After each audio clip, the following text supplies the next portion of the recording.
In late 2021, an ordinary man from northern England reported two disturbing experiences that would permanently alter the direction of his life. The first encounter happened during the early hours of the morning and left him questioning the limits of reality and consciousness itself. The second took place several months later. Between those two events, he suffered a mysterious illness so severe that medical professionals struggled to understand how he managed to survive it all. Whether the incidents were truly connected remains unknown, yet when viewed together, they create a deeply unsettling story involving strange encounters, unexplained consequences, and the possibility that certain experiences are never meant to be remembered. In the autumn of 2021, life in the town of New Mills, Derbyshire, continued quietly as usual. Located near the edge of England's Peak District, the town is surrounded by steep hills, narrow valleys, and winding residential streets climbing upward from the center into older neighborhoods. One of those streets was Union Road. The houses there were mostly Victorian-era buildings dating back to the late 19th century, constructed long before modern insulation or contemporary lighting systems existed. Many have been modified repeatedly over the decades, while still retaining much of their original structure and atmosphere. Among them stood a tall multi-story house with a basement cellar, living quarters on the ground floor, bedrooms above, and a converted attic beneath the roof. By 2021, the building had been divided into shared accommodation. At the very top sat a small attic bedroom beneath angled ceilings. Above the bed was an old skylight window that opened outward directly toward the night sky.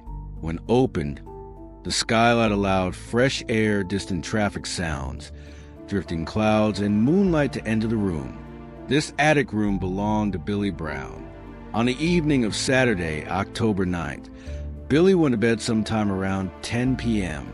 Before sleeping, he pushed the skylight fully open so cool night air could circulate through the room while he slept. Sometime during the early hours of Sunday morning, Billy awoke suddenly. Later, he estimated the time was somewhere between 3 and 5 a.m. What woke him was not a crash, a voice, or movement. Instead, he heard a strange sound unlike anything he could properly identify. He later compared it to two small birds quietly chattering together in soft, rapid tones.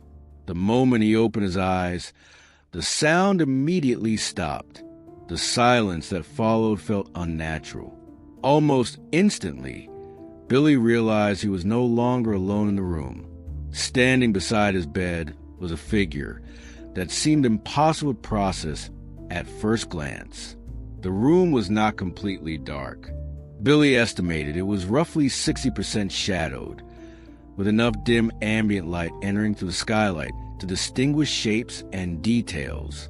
In that faint illumination, he could clearly make out the outline of a being approximately 4 feet tall. Later, Billy described the figure as resembling what many people commonly refer to as a gray alien. The entity possessed a large, elongated head that widened near the top, narrowing to a thin chin below.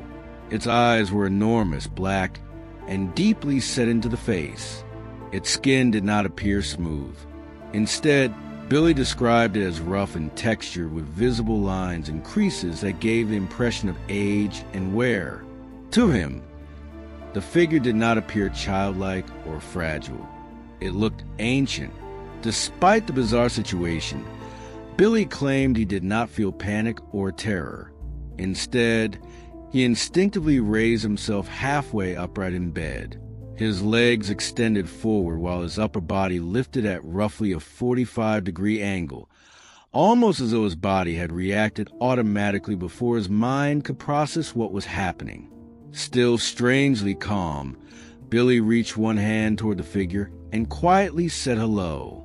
The being responded by lifting its own hand and placing it against his. The instant their hands touched, Billy felt an overwhelming surge of heat travel throughout his body. The The sensation was not painful, but it was extremely intense and unlike anything he had experienced before. As the heat spread through him, Billy suddenly realized his legs were beginning to rise from the bed. His upper body remained seated in place, yet both legs slowly lifted several inches into the air. He did not feel pressure or force pulling him upward. The movement felt smooth and effortless, as though his body was responding naturally to some invisible energy. At that moment, Billy decided to break contact. He pulled his hand away from the figure. Instantly, his legs dropped back onto the mattress. The sensation of heat vanished completely. When he looked up again, the being was gone. Billy quickly searched the room, expecting to find evidence that something had happened. The skylight remained open exactly as before. Nothing appeared disturbed. No objects had moved. No physical trace remained. Unable to explain what had occurred, he eventually laid back down and returned to sleep. At the time, however, Billy had no idea that this strange encounter was only the beginning. By Sunday evening, he began feeling ill. At first, the symptoms were difficult to describe. There was no obvious flu, fever, or injury that explained the growing sense of physical distress overtaking his body. The discomfort centered mainly around his head. The pain became so severe that sleep quickly became impossible. As the night progressed, his condition continued worsening. He lost the ability to eat or drink properly. Even small amount of water caused intense nausea, while food became completely impossible to tolerate. Unlike ordinary illness, Billy said it felt as though his body itself was rejecting nourishment entirely. By Monday night, he still had not slept. As Tuesday approached, he had remained awake for more than 48 hours. His symptoms escalated further. He began suffering repeated vomiting and severe diarrhea until eventually there was almost nothing left in his system. Even then, the sickness continued. Billy later described the sensation as if his body were gradually shutting down internally rather than suffering from any visible external illness. Eventually, fearing he might die, he called for an ambulance. He was transported to Stepping Hill Hospital in Greater Manchester, where doctors immediately began extensive testing. Blood work revealed nothing significant. CT scans showed no abnormalities capable of explaining the severity of his symptoms. One possible diagnosis after another was ruled out. As medical staff failed to identify the problem, discussions reportedly began about discharging him. Billy protested strongly against this decision. He later recalled warning doctors that if they sent him home, he genuinely believed he would die. Eventually, after repeated questioning, he told hospital staff about the strange encounter in his attic bedroom days earlier. To his surprise, the doctors did not openly mock or dismiss the account. Instead, they requested permission to conduct an HIV test. When Billy asked why, he was reportedly told that the test allowed doctors to analyze a broader range of biological markers beyond standard blood panels. Billy agreed to the procedure. The results still revealed nothing conclusive. With no diagnosis and no clear explanation for his condition, Billy was eventually discharged from hospital. Weak, exhausted, and still extremely ill, he returned home alone because no friends or relatives were immediately available to collect him. The journey itself proved difficult. He walked from Stepping Hill Hospital to Hazel Grove Railway Station in a severely weakened state, before taking a train back toward New Mills. After leaving the station, he still faced another long walk uphill to his house. By the time he arrived home, he was barely functioning physically. For the next 3 days, Billy remained almost entirely confined to his room. Then, by Saturday night, his condition became critical. He began coughing up blood. By this point, He had gone nearly an entire week without proper sleep and still could not eat or drink. Billy later described the experience not as dramatic panic, but as a quiet certainty that his body was slowly failing beyond recovery. Help arrived almost by accident. Another tenant in the shared house eventually entered Billy's room looking for a phone charger and found him barely responsive in extremely poor condition. Emergency services were called immediately. Paramedics rushed Billy back to the hospital.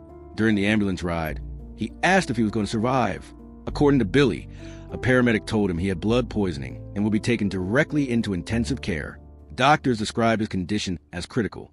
Over the following days, medical staff searched for the source of the infection, questioning him about cuts, injuries, or insect bites that could explain how bacteria had entered his bloodstream. Nothing was found. There was no visible injury or clear explanation for how such severe blood poisoning had developed. Billy remained hospitalized until mid-November before eventually being discharged. Although his strength slowly returned, recovery was inconsistent. Sleep also became abnormal, filled with vivid dreams and exhaustion that never fully faded. As time passed, Billy increasingly wondered whether the illness had somehow been connected to the strange encounter inside his attic room. Doctors never identified the source of the infection, leaving behind unsettling possibilities. By December, Billy slowly returned to normal routines and began driving again. On the evening of December 19, 2021, he visited his cousin in Huncote, Lancashire. Shortly before 8 p.m., he started driving home in his dark green Volkswagen Golf. The roads were quiet, and the journey initially seemed ordinary. Several miles later, near Barry Leisure Park, Billy noticed a flickering light near the upper corner of his windscreen. At first, he assumed it was a reflection, but there were no nearby cars or headlights. He checked his phone. He turned off the stereo. The glow remained. Slowly, green light spread across the windshield and dashboard. Billy looked upward. Hovering above the motorway, partially hidden behind low clouds, was an enormous object. He estimated it was only a few hundred meters overhead and massive enough to dwarf the highway beneath it. At its center was a glowing circular formation, radiating green plasma-like light, surrounded by rotating spoke-like structures pulsing rhythmically, while the middle remained completely dark. Billy later explained that he could not clearly see a solid craft itself. Instead, the object appeared visible only through its lights and distortions and clouds. For nearly 5 minutes, it remained directly above his vehicle while he continued driving, despite the overwhelming sight. Billy claimed he never felt true fear and never attempted to record the object.